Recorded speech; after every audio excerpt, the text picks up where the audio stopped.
Hello everyone and welcome back to Let's Play Europa Universalis 4 with me, Alfapiomega, Meiou and Taxes, and Scandinavia. So we had our national rank changed.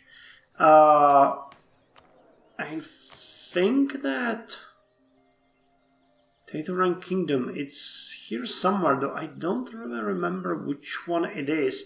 There's like a national rank. So education level dropped again, unfortunately. Wait, we have level 2 court. Really? We should do something with that. I thought our court was way better than that. No, it is luxurious court here. I don't see the oh, here it is. International importance. Significant. So we are above 200 population, and because this happened, we are now in cultural union with North Germanic cultures, which is kind of interesting because it doesn't really count the Vendish, which is most what we have, not even the Albion and such, so not really sure what to do with that. Still not? No. What? Is that culture group? Okay, this is Low Germanic, Low Frankish. It said West Germanic or... Oh, North Germanic. Okay. Okay, so German is North... Okay, Danish is North Germanic. I thought that makes really not much sense when you think about it, but okay, I'll play with it. I'll play with it. Well, we're getting the money back to be able to repay the loans that we had to take due to our king dying, and Sven Estrid is now 8. I'm hoping that he's going to come to our throne soon. I'm not planning to do any royal marriages or anything anytime now, because I'd like to take it later when he comes. Oh, and look at that, Bohemia is invading Commonwealth. That's interesting. I don't really mind that, but too bad we... Well, I can take these provinces if they want. I don't know what the war goal is, though. Bohemian reconquest of Schweidnitz. Oh, they want this one with a tiny province. Okay. Well, good for us, because Commonwealth will be an easier target for us to attack. Really. The cultural... the coring is continuing, though it's gonna take forever. 7 or 8 more years for most of our province. 3 more years for Ravala, which really pisses me off, because this is the province that I would like to develop a lot. Thank God we built some buildings there, so the urban gravity will be slowly sucking in people while they are completely autonomous. I'm thinking of expanding some of the provinces that we have. Namely, I would really like to expand Viborg, but I can't because it's still being converted, so that's a bit of a bummer. So first of all, we're gonna repay the loan. Second of all, we're gonna just build a couple more factories if we can, and that ought to be it. You have finished? Yeah, you finished the factory. Urban gravity 197,000. That's actually not yet with that. Neither is it here, is it? Nope. Oh, okay, never mind. Well, we can now invest in another idea, the military reserve force. So let's get that. Our army is a professional one now. Having reserves to replace fallen soldiers is a good way to ensure our victory. Recruitment time lowered, reinforced speed increased. And I'm thinking we might want to expand some of the roads that we have. We have highway network in our capital. Paved road network in Zeeland and in Skåne. I think that the urban gravity here is way above. Yeah, wow, 700,000. And here as well. What about Småland? That one... Oh, that one could definitely use an upgrade. What about Fjun? No, urban gravity way higher. Producing jewelry. Well, I guess... Let's check Skåne. Constructing roads in this province. 937 gold. Oh, okay. We can't contribute manpower for some reason. We could contribute the rural wealth. And the no urban wealth. But not, why not manpower? So if I contribute the rural wealth, that would be 200, and then we'd have to pay 700 ourselves. So I guess instead we're gonna build something like a workshop here that would benefit us more. Actually, a town hall would benefit us even more, I think, or a trade port. That would be good. How's the development looking? Open is doing really good. Arvala is now noticeable on the map. Oh, and we wanted to build a better port in Akerhus, I remember. Oh, that's expensive. That is expensive. And you guys don't even have a road. What the hell is up with that?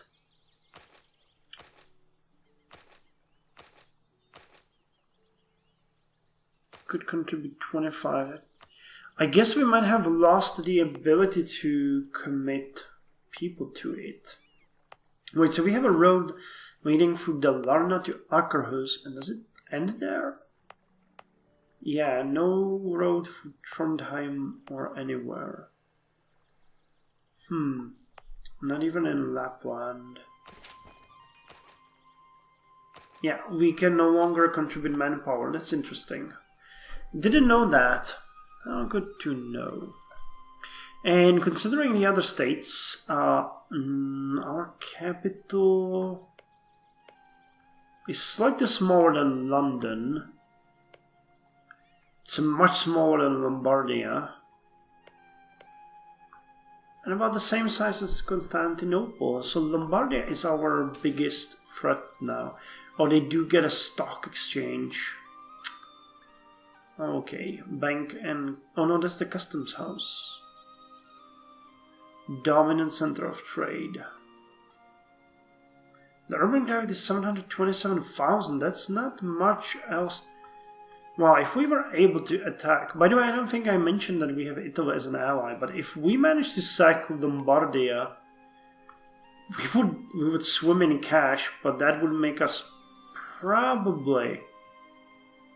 Yeah... We're like one building away from dominating them. So if we could get like a mayor's palace or the customs house or something, or the steam powered factory, it would be a major change.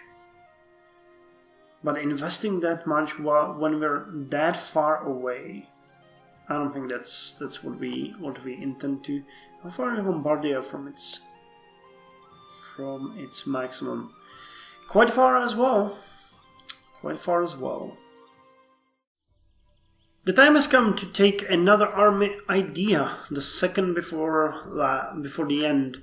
Conscription list. By forcing every grown man to join the army for a period of time, we make it easier to replenish our losses when the men fall in battle. We shouldn't skip this opportunity. Manpower recovery speed plus 5%. We're actually already quite high on manpower right now. That's interesting. And as we are making tons and tons of cash, I have decided that I'm gonna let my units drill. Letting the two biggest units drilling, and to my surprise it is enough to increase the army professionalism, which gives us a bonus to discipline, Army morale, recovery, and movement speed. So I think that's not bad in its own. I would like to let the 3rd Army drill as well. Pardon me.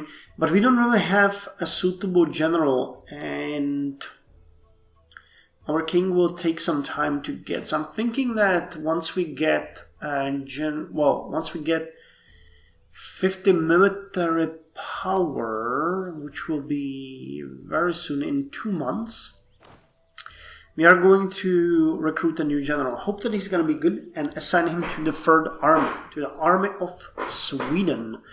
Plus, our limits are kind of increasing. I think that if we lost our advisor right now, it would drop back to 72. So things are looking fairly good. I spent a bit of cash on building the cathedral in Dalarna, which will give us a 10% flat bonus on the urban gravity here. And we are building a city hall down here in Gora. I hope you guys haven't forgotten about it. I haven't, and this is gonna increase the urban gravity by base 10, a 5% boost, but it's mostly gonna allow us to build a port warehouse here, which is good because we want that, and we want also to build the port warehouse up here in Bergenhus. But we have to wait a bit because the drilling is actually kind of expensive. Oh, and we have rebels in Hamburg, which is okay, and in Dithmarschen. Oh, that's fun. We'll make short work of them. Well, we gained a new core province, Revala, and that means these 3 original provinces are all considered our cores.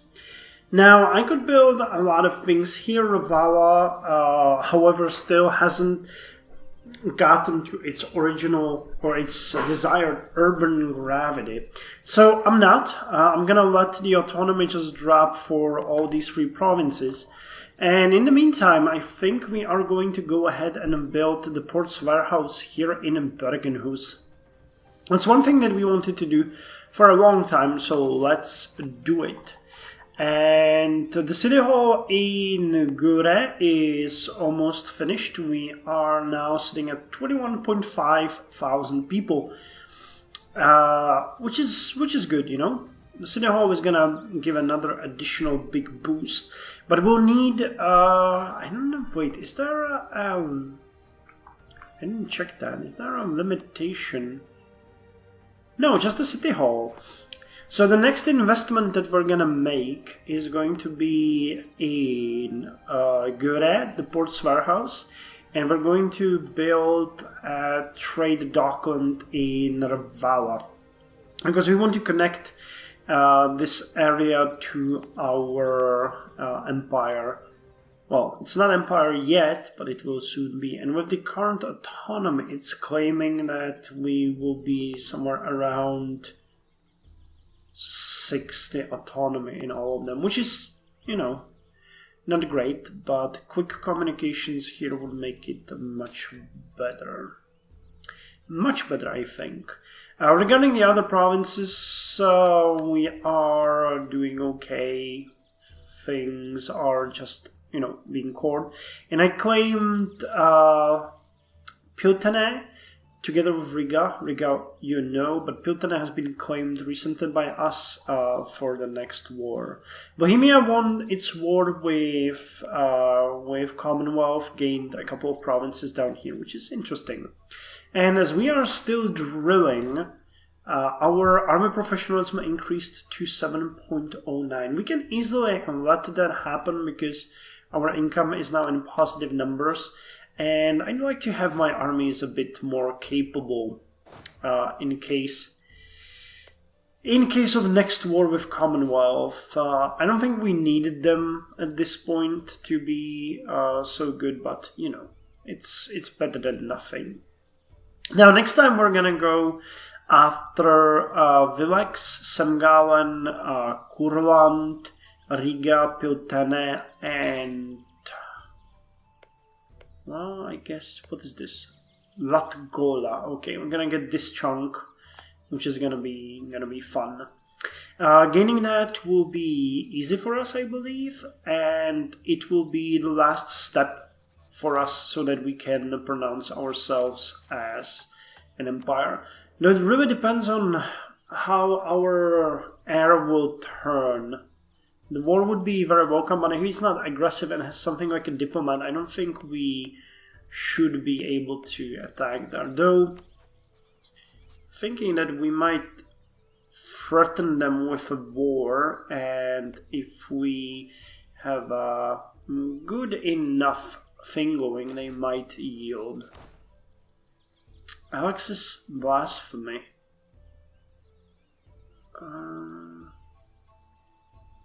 Let's use a bit of diplomatic power. We could gain another technology now, so let's get that. Natural rights, which is a level 48 administered technology. The culmination of the Enlightenment came in the French Revolution. The National Constituent Assembly published the Declaration of Rights of Man and the Citizen, describing the natural rights all men possess simply by being human, regardless of where or when they lived. In effect, it declared all men free and equal and their rights protected by the state. The declaration was wildly influential even outside of France and also inspired the feminist movement in the 1791 Declaration of Rights of Women. Administrative efficiency increased. Now we could get the lines. You know what, let's get them. Global trade power increased. Sailors on board of ships for a long period of time were vulnerable to the disease scurvy. Between 1500 and 1800, perhaps 2 million men died from it, even though many nations had independently figured out it was caused by the lack of citrus in the diet in the 16th and 17th centuries. By the end of the 18th century, large navies began cultivating limes in order to ensure a steady supply of citrus on board of every ship, and it became part of sailors' daily diet, giving British sailors the nickname limeys. Naval morale increased by quite a lot, but maintenance increased as well. And urban industry arises in Holland. We're getting so many of these that I'm kind of forgetting where they are. But I'm mostly interested in the ones that are already developed. Like, for example, here, luxury cloth, which is giving us the bonuses. Other things aren't. Upon, how are you doing with the factory? Urban gravity 282,000. My god. Well, the last idea can now be taken by us, finishing the professional army ideas. Cannon support. Cannons are used many times for sieges, ignoring the damage they can inflict in our enemy's lines. Shoot in the middle of a battalion and they will flee like sheep. We are masters of creating terror in our enemies. Artillery damage from back rows plus 10%. Furthermore, we have gained a 2.5% bonus to discipline, which is awesome. When we check the military, overall discipline now is 92.5. We're gaining a bonus from army professionalism and from full professional army focus. So that's pretty decent. We used to have a discipline between 93, I think, and 104%. But now we're doing fairly good. The army professionalism is increasing. Our armies are starting to be a bit more capable. Like that. I won't lie, I didn't really know how the army professionalism works until last session. So if I knew that, I would have probably gave it a bit more thought. But oh well, you do what you can. Still no increase in land force limits. However, our capital now has 70 urban pops, which is awesome. 487,000 people. We finished a great city hall and things are nice. I'd really like to build a great port and lighthouse here, but the 5,000 is just too much. Total yearly revenue 187. But they got 961 gold. They could build something if they wanted. And we get some foreign students here, which is good. I'm generally happy. It's a dominant center of trade. Okay. We didn't have that bonus before. Give extra urban gravity. If we wanted to expand the bureaucracy here, what would that mean? 6,500. Damn. Well, our next goal is to build the port in Ravala. The autonomy is dropping both here and in Viruma, but as you can see, it's saying that it will get only to around like 60% autonomy, and that's way too high for us. So let's improve that.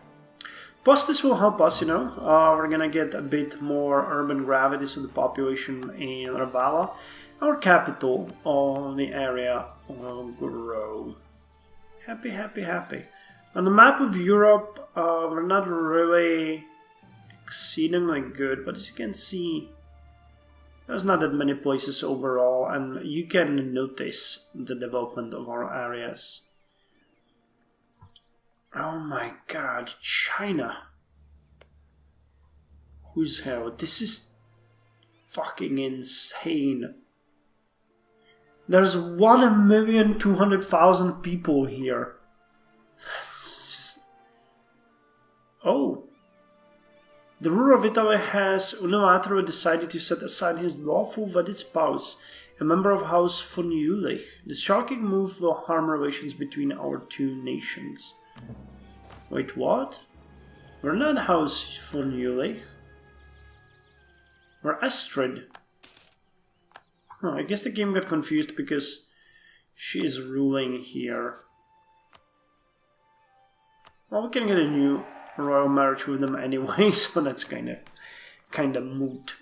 Okay, and I guess this is all for this episode, and I'll see you in the next one.